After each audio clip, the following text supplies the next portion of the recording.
Hey everyone, welcome back to Inglebard Gaming. What I've got for you today is the 4th episode in my Sega Genesis Music in Deflemask tutorial series. This one is a little more standalone than the others, but if you see anything here that you don't know or don't remember from the prior episodes, I've got them all linked down below in the description for your convenience. Today's episode is a smidge shorter than the others because it focuses only on one topic: samples. Before we dive into samples, I'll begin with a very brief recap of what I've covered in prior episodes, which, again, are linked in the description if you need to get caught up or aren't confident in any of the things I'm about to mention. In the primer, I covered how sound works on the Genesis/Mega Drive in overview form and broke down its components. In episode 1, I covered what Deflemask is, the very basic menus, some incredibly simple music theory, and took you through creating a quick and easy song. In episode 2, I covered the menus of Deflemask more in depth. I looked at hexadecimal numbers and explained how they work, and then part 1 of FM synthesis. I also gave you an instrument cheat sheet as a guide to creating your own instruments and what algorithms they work best in. In episode 3, I covered a lot more on FM synthesis, and we also looked at volume and various effects as well. Now for this episode, things are a little different, so let's start with the requirements. Now first, as you would expect, is Deflemask. You can use the free legacy version or the paid current version, either is fine. I'll mostly be using the current paid version as everything regarding samples is very similar between the two. Secondly, you'll need some type of DAW or digital audio workstation software package. I'll be using a version of Audacity. Yes, I know all about the controversy, so I'm using a fork called Dark Audacity, which isn't from the current owners of standard Audacity, and you can get it from darkaudacity.com, also linked in the description for easy access. Thirdly, you'll need some samples. There are quite a few sites where you can legitimately get free samples. One such site is freewavesamples.com. I am not affiliated with them in any way whatsoever. Now another quick thing I'll mention regarding samples is, I don't know what the copyright laws are in different places, but it's generally a good idea to not include any copyrighted samples into your work, especially if you'll be distributing it or selling it. Alright, I'm going to assume you already have Deflemask since you're watching part 4 of this tutorial series. If not, you can get it from deflemask.com, and the older or legacy version is free for everybody. Let's begin this lesson by going to your web browser of choice. Head over to darkaudacity.com and download that as you see here.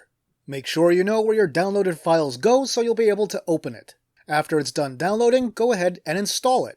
And then after that, let's run it to make sure that it opens and works all right.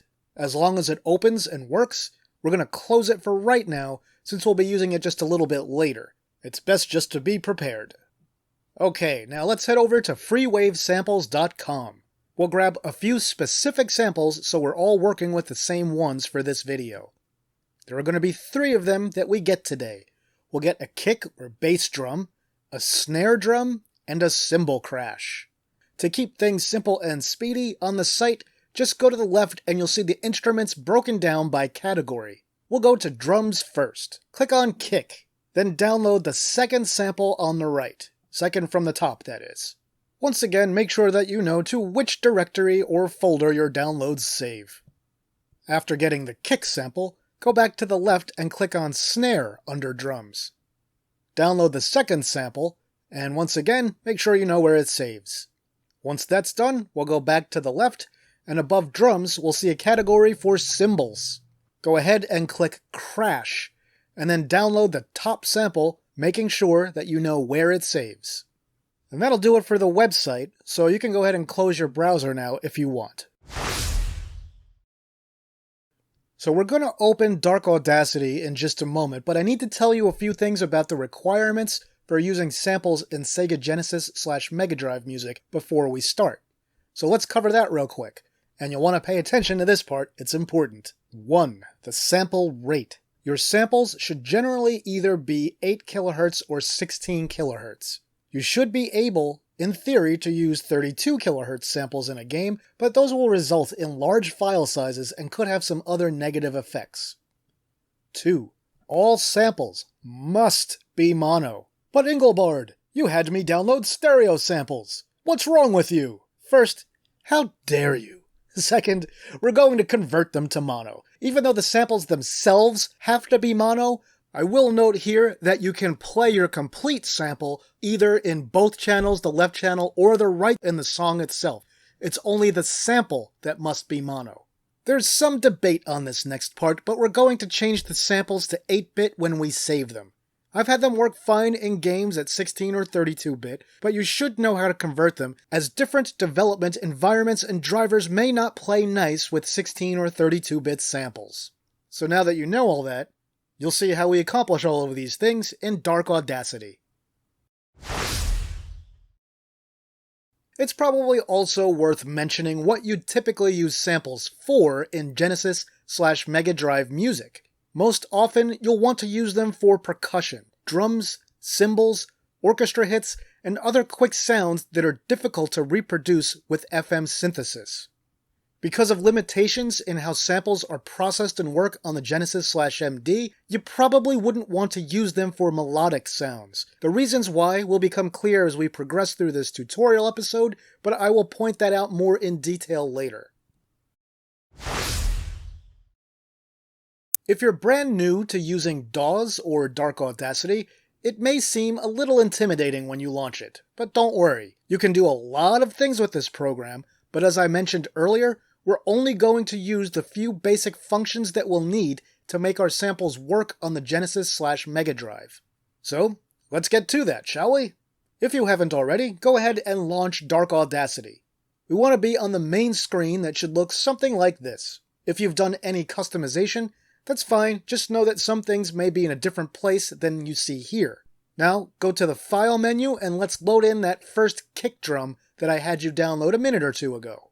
Now, I have to stress, you absolutely must do everything from beyond this point in the specific order that I show and tell you. If you don't, you could develop a problem with the sample, where it changes the pitch or causes other issues, including possibly making it unusable. Now, after the sample loads, you can see we have a left channel and a right channel. You can hit the play button to hear what it sounds like as we start.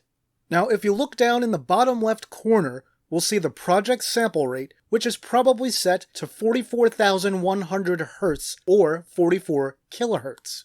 So here's what we're going to do to start. Go ahead and click the arrow on the drop-down list next to that 44,100 Hz. And let's change that to 16,000 Hz, which is 16 kHz. Next, let's go to the menu at the top labeled Tracks. In here, let's go to Mixing first. It'll expand out to the side. We want to start by clicking on Mix Stereo down to Mono from that menu. After you do that, your screen should look something like this. And now, you should only have one channel, no more left and right. If you've still got a left and a right, then try to go back to the beginning and repeat the steps up to this point. Now, I've noticed that occasionally Audacity won't play nice and just do this the way it's supposed to, and might give you an error message saying that nothing's selected. So in order to fix that, if you get it, you would just click somewhere on the track anywhere, and then hit Ctrl+A on your keyboard to select all, and then go ahead and go into the menus at that point. Now we're going to go back up to the Tracks menu, and this time we're going to click on Resample. It should have already filled in 16 kHz for you, or 16,000 Hz. If not, go ahead and select 16,000 Hz now and click OK. You should see the sample adjust a little bit visually, and then go ahead and play it again. And yeah, you'll notice it's not as clear as it used to be, and unfortunately, that's just something we have to deal with here. Generally speaking, the lower the sample rate, the worse and fuzzier the sample will sound. Now next, we just need to resave our newly converted sample. To do this, go ahead to the File menu and then click on Export, and then Export as WAV. Now don't get gung-ho here. Stay on this screen until I get to the end of this part, as we have to do a couple of things here. First, name the file whatever you want. Just remember what you call it and pay attention to the directory to which you're saving it. Then for the format options below, change the drop-down to Other Uncompressed Files. It will expand a new format options section below that. For the header, it should save WAV (Microsoft), and then change encoding to unsigned 8-bit PCM. And now, save it. And there you go. That's one sample fully converted and ready to use. Now that we've converted one sample together, I want you to go ahead and do the same thing for the other two samples that you downloaded from Freewave Sample on your own. If you forget any of the steps or what to do, just rewatch this section. And I'll also give you a hint. If you do this on your own and you find that the pitch of the sample is way lower after you edit it than it sounded before, you probably did the convert to mono and the resampling steps backwards. That causes that. So anyway, finish up converting those other two samples, pause this video while you do that, and come back to me when you're done. Alrighty, finally it's time to pop back over to Deflemask now and see what we've got here. Let's go ahead and start a brand new file. The first thing we'll do is change our rows to 32. Next, we need to load in those samples we just saved. In the instrument list up at the top, click Samples so it's highlighted. Now if you're in Legacy Deflemask, you'll want to click Edit here. When you do that, the instrument window will open up. In the current version of Deflemask, you'll want to hit F1 or select Show the Instrument window from the main menu. In Legacy Deflemask, we'd click New in this window, and in current Deflemask, you'd click the plus sign. That'll give us the standard load dialog box, and go ahead and choose that kick drum sample that you converted earlier. Make sure you're loading the one that you converted and not the one you originally downloaded. As I mentioned in a prior video, each sample you load will be assigned a note in the octave starting with C. The same sample will play in every octave, no matter which octave it is, without any type of change. So, for example, using C4 to play our kick drum will sound exactly the same as using C7 to play our kick drum. Deflemask does allow you to create banks so you can have more samples. However, if your goal is to create real Genesis music that plays on actual hardware in a real game, you'll want to limit the amount of samples you include to keep the storage usage as small as possible. For example, in most of my songs, I use somewhere between 2 and 6 samples and keep them all as small and short as possible. So anyway, now that we've got our sample loaded, we can click a little play button to hear it and see what it sounds like on the Genesis. You may find that it's either a tad too quiet or too loud to work well with the mix of your other FM instruments or other samples. We can adjust the amplification of the sample to raise or lower its volume. Now I'll warn you here that if you pump the amplification all the way up to 100, that can sometimes lead to problems. So I suggest not going above 80 unless you really need to for a specific reason.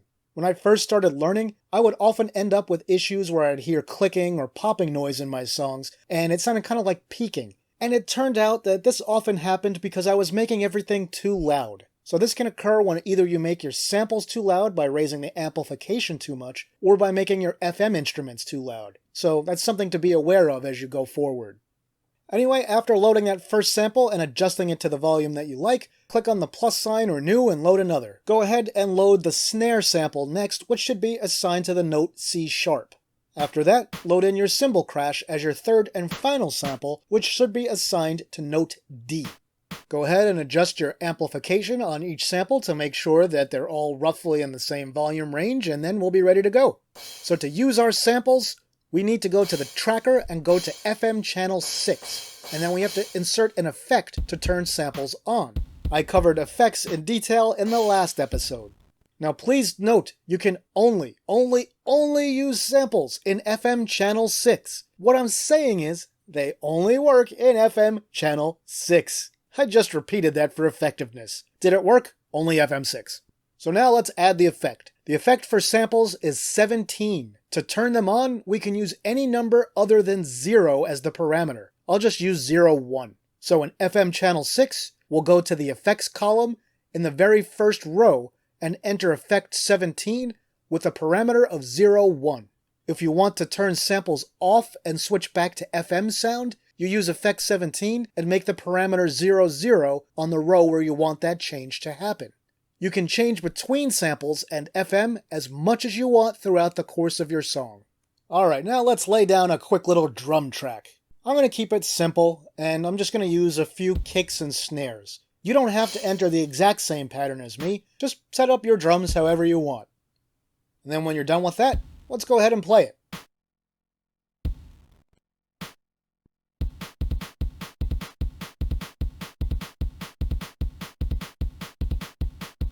Sounds pretty nice, right? Very often, a drum sequence in a song repeats a whole bunch of times before there are any changes. In prior episodes, I've talked to you about repeating cells in the pattern matrix, and right now I'll show you how that's done. So let's pop up to the pattern matrix in the upper left corner of Deflemask. We're going to add 7 rows so that we have a total of 8 rows in the pattern matrix. In current Deflemask, we do that with the plus sign. In Legacy, we click the button that says INS, which is short for insert. Now remember, we're only working in FM channel 6 right now. You'll see after adding all these rows that all the cell numbers under FM6 are different. They start with 0 and continue up to the number 7. Now, if you watch prior episodes, you'll know that if you left-click on a number in any cell in the pattern matrix, it will increase unless it's already at its maximum. And if you right-click the mouse on any cell in the pattern matrix, it will decrease unless it's already at 0. So let's do this. For the cells under column FM6 in rows 1 and 2, let's change those to 0. So now rows 0, 1, and 2 under FM6 should all show a 0. Go up to pattern 0 and click it so it's highlighted, and then press play. And look at that, you repeated some patterns. Cool, huh? Now let's go to row 3. You can either scroll down, mouse wheel down, or click on this row in the pattern matrix. We'll add a couple of symbol crashes here. In the tracker grid itself, we'll put the crashes in rows 0 and 16 by inserting the note D in each one of them. Now let's go back up to the pattern matrix. Under FM6, we'll go to row 4. Change rows 4, 5, and 6 to 0 again.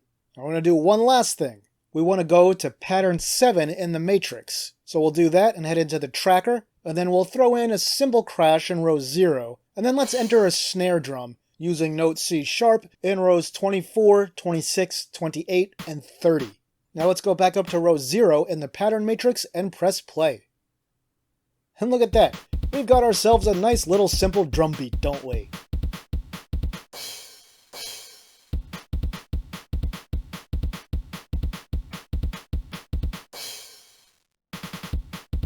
Now let's take a look at something a smidge more advanced. Go back to the instrument editor, load any FM instrument you want. It doesn't matter what you choose, you can use the default one if you want. Go to the pattern matrix in the upper left, and then let's click row 7 so it's highlighted, and then we want to add 4 more rows, or patterns. The last pattern should now be row 0B. Yep, these count in hexadecimal numbers. Next, let's click row 8 in the pattern matrix, and we'll go back to the tracker grid. In pattern 8 in the grid, in row 0, we're going to enter the effect to turn samples off. So we'll enter effect 17 with parameter 00.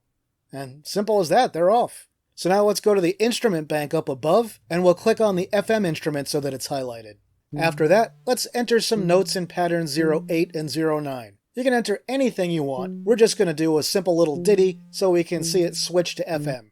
Alright, after that, let's go back up to the pattern matrix, and we'll click on row 0A so it's highlighted, and under the FM6 column, set the cell in row A to 0, and let's set the cell in row B to 7. Once you've done that, click on row 0 in the pattern matrix, and let's play the song again.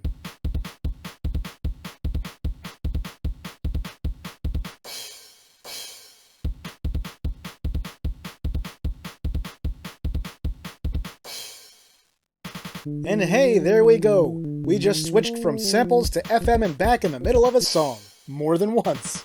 We'll talk about sample controls in just a moment, but for now, let's have our lone cat break. Does your brain feel better and nice and relaxed? Let's move on.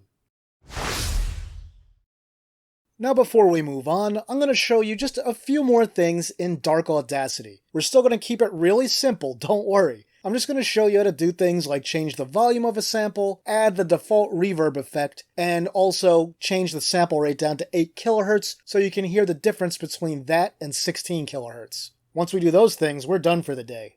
Alright, so in Dark Audacity, go ahead and load the original bass drum sample that we downloaded from the website earlier, not the converted one. Now let's select all here. You can do that in Windows just by clicking Ctrl and A, or you can just drag your mouse click across the entire length of the sample. Now in Dark Audacity, click on Effect and Amplify, and let's set that to 3 decibels or dB and click OK. and you'll see everything gets a little bit larger because now it's louder. Now for the purposes of this video, I'm going to go ahead and check that allow clipping checkbox. Ordinarily, I wouldn't do that because that's going to result in pops and clicks and what you might think of as peaking. Next up, let's change that project rate in the lower left corner to 8,000 Hertz. Now click on Tracks and then Mix and mix stereo down to mono again, just like we did earlier. And then we'll click on Tracks again and then Resample. Make sure it says 8,000 Hertz here and click OK. And then one last thing. Select all again so the whole track is highlighted, and then we'll click on Effect from the menu in Dark Audacity. From there, we'll click on Reverb. We'll just leave the settings as they are and then click OK. Then you can go ahead and play it and hear how it sounds and notice the difference. Now go to File and Export as WAV just like we did before. Make sure once again that we're changing it to other uncompressed formats and then a WAV file and 8-bit unsigned. And I suggest naming it something easy to separate it from your prior sample, maybe something like bass drum with reverb 8KHZ. Alright, and now you can go ahead and close Dark Audacity. We are done with it for this lesson. So let's pop back over to Deflemask, and we're going to replace the original bass drum sample with the reverb one that we just created. If you're in the current paid version of Deflemask, you can just click the folder to the left of the sample to open up the load dialog. In Legacy Deflemask, you just click the load button. So now we want to choose that file that we had just converted, the one that we called something like Kick with Reverb 8KHZ or whatever, and of course feel free to amplify it if it's too quiet still after you load it. So now in Deflemask, let's go back to 0 in the pattern matrix and click play to play the song again. So now we have a lower quality sample, but it's also got reverb. I will note that for low things like bass drums, or kick drums, whatever, you won't notice as gigantic a difference when you lower the sample rate as you do in higher pitch samples. So dropping to 8 kHz will sound a lot worse, especially in things like cymbal crashes. In fact, let's make that your homework assignment for this episode. Go ahead and change your cymbal crash to an 8 kHz sample rate, and then replace the cymbal crash in this song that we just created with your new lower rate one. Alright, so a few more words on samples before we finish everything here. As you've seen, samples do not work like regular FM instruments. Because of this, things like volume and most effects don't apply to them. You can't change the volume of samples in Deflemask on the fly. So what do you do if you want a few quiet snares and a louder one to do a neat little drum roll? Well, you load the snare drum a few different times and adjust the amplification on each one of those samples individually. That's the best option for the moment. And there are a few adjustments that we can make to samples, but these are static and have to be set in the sample list. I already showed you amplification, which basically just controls how loud your sample is. The other things you can control are the playback rate and the pitch. Now don't get too excited. These are very coarse adjustments. But let's try adjusting that cymbal crash a bit. So let's drop the sample rate from 16,000 Hz down one step to 11,025 Hz. We'll do that by clicking the minus sign next to the sample rate. Click the play button right there and we can hear it. Hey, that's much lower pitch now, isn't it? Now let's drop it to 8,000 Hz and try playing it again. Hey, it's even lower and fuzzier. Keeping the sample on 8,000 Hz, let's alter the pitch. Change the pitch from 0 to 1. Hit play on the sample. Now let's adjust that pitch to 3 and hit play again. Now this can be useful if you have a sample that's pretty much what you want sound-wise, but the pitch is off or just too low or too high. While you can't make fine adjustments with these options, you may be able to make an unusable sample usable and not have to worry about converting it in a DAW if you just need to make some very simple coarse adjustments. So what would you do if you were in a situation where you wanted different pitches in something like an orchestra hit? Well, much like with different volumes, we'd need multiple samples. In this case, we'd have to change the pitch in our DAW or digital audio workstation and then save that as a new file. And then we could repeat that for all the pitches we need in our song and load in each sample as an independent individual sample. Just remember, you'll be increasing your file sizes by potentially a lot if you add many samples. So it's for these reasons that samples don't work well for melodic instruments on the Genesis/Mega Drive. You can do it if you want, but it's so rare because of the amount of memory they take up and limitations in controlling them computationally. One last note. This one is about the SGDK, or the Sega Genesis Development Kit. A lot of people use this kit to make Genesis software these days, and you may have already seen a few tutorial videos on it from my friend Pigsy, to whom I've contributed some Castlevania Symphony of the Night music. The SGDK supports playing up to 4 samples simultaneously at 14 kHz. Deflemask and every other graphical music creation tool for Genesis/Mega Drive at this point only supports single sample playback. Because of that, you won't be able to take advantage of these things in Deflemask at this time. Now keep in mind, this is all true as of the end of June 2022. If you're watching this video sometime after that, things may have changed since then, and both software packages are still being updated, so things will change in them. As far as handling samples is concerned, that's really all I've got for you today. So let's review what I've covered today. I showed you where to get Dark Audacity and some free samples. I explained what samples are most often used for in Genesis/Mega Drive games. I showed you how to convert samples into a format that the Genesis/Mega Drive can understand and use. I showed you how to repeat cells in the pattern matrix, and you can do that for any cells, not just drum tracks. I showed you how to switch between samples and FM instruments on FM channel 6. I showed you how to apply volume and reverb in Dark Audacity. I showed you how to adjust amplification, playback rate, and pitch for samples in Deflemask. And there you go. That's basically all you need to know about using samples in Genesis music. I also reinforced a few earlier lessons, like effects and repeating patterns in the pattern matrix, which is useful for anything you'll do in Sega Genesis music. So you may be wondering what's next in the series. Well, if you missed the syllabus that I showed you at the very beginning, next up is the Sega Master System sound chip, which we can use simultaneously with the Genesis chip. It's a much simpler topic than the FM Genesis chip, so again I'll be covering it in one episode just like we did today with samples. Because of that, I'm not going to go into every single function or in and out of that chip, but I promise you will know enough to be proficient in using it in Genesis music even after just that one lesson. Getting back to today's topic of samples, feel free to leave me comments with any questions you have about anything that I covered here today, or even in any past tutorial episodes. I'll answer them as completely and promptly as I possibly can for you. And that'll do it for this episode, my retro gaming and chiptune loving friends. If you enjoyed the video, please toss it a like and share it. If you haven't already, please subscribe to the channel and hit the notification bell so you'll never miss one of my videos. If you are so inclined, you can support me and the work that I do here, either on Patreon or Ko-fi, which are linked at the end of the video and down below in the description. With that, I'll say thanks for watching, and see me later.